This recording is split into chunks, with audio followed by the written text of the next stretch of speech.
3000ден ашуун кожолукту жер тилкеси менен камсыз кылып, бардык социалдык экономикалык шарттары каралган Бүргөн дөөрөнүнө турак жай куруп көчүп келүүнү максат кылгандар көп. Алардын катарында Эркин Жаныбеков да бар. Өз алдынча түтүн булатканына бир топ жыл болсо да турак жай курууга жер тилкеси бериле элек. Үйлөнгөнүмө 5 жыл болду. Бул жака келип жер аренда алып, ушул жакта временке салып жашап атабыз. Бул жакта шарт жакшы, суу маселеси чечилди, эми свет маселеси да чечилип, болсо жакшы. Бул жактан чек беребиз деп атат. Ушу чек тийип калса, Кудай кааласа, чек алып, үй салып жашайбыз деген ниет бар. Эки уулумду үйлөп, азыр 3-чү келинди ала турган болуп турамын. Бир уулумду ана жетиген айылынан чек бериштилер эди, ошондо көчүрүп койдум. Насип кылса мына шу бана айылга келдим, жакшына жер экен, суу жакшы экен. Эки балама чек берсе, ошондо көчүрүп коеюн деген максатым бар. Жаңыдан өздөштүрүлгөн жердин 1200 гектары турак жайга берилсе, калганы жергиликтүү тургундарга дыйканчылык кылууга бөлүнөт. Мындан 3000ден ашуун кожолук дыйкан чарбаларын уюштуруп киреше табууга мүмкүнчүлүк түзүлдү.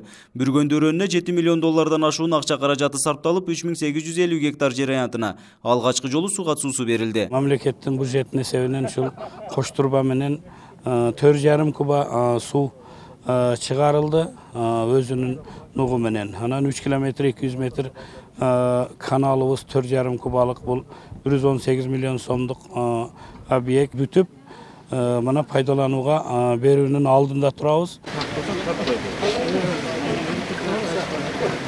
Бул самалыкка президенттин аппарат жетекчиси Сапар Исаков, өкмөт башчы Сооронбай Жээнбеков жана президенттин кеңешчиси Икрамжан Илмянов катышты. Сапар Исаков өз сөзүндө Бүргөн дөөрөнүн өздөштүрүү менен эки маселенин чечилгендигин белгиледи. Алар чек-араны бекемдөө жана өлкөдөгү ички миграцияны азайтуу дейт президенттик аппараттын жетекчиси. Социалдык экономикалык маанисинен тышкары стратегиялык дагы мааниси чоң. Мынакей эки бир чоң маселе чечилип атат. Биринчи кезекте биздин чек-аралар абдан мындай бекем болуп атат. Экинчиси ички миграцияга бул кыйла азайышына жакшы бир демилге болуп атат. Өкмөт башчы Сооронбай Жээнбеков бул аракеттер мамлекет тарабынан мындан ары да улана тургандыгын айтты. 2026-жылга чейин өлкө аймагында пайдаланылбай жаткан жерлер өздөштүрүлүп, ирригациялык долбоорлор ишке ашырылат. 2017-2026 жылга 10 жылга азыр ирригация боюнча программа кабыл алып атабыз. 45 ирригациялык чоң долбоор кирди. 65.500 гектар жер жаңы өздөштүрүлөт. 9.500 гектар жер насос менен иштетилет.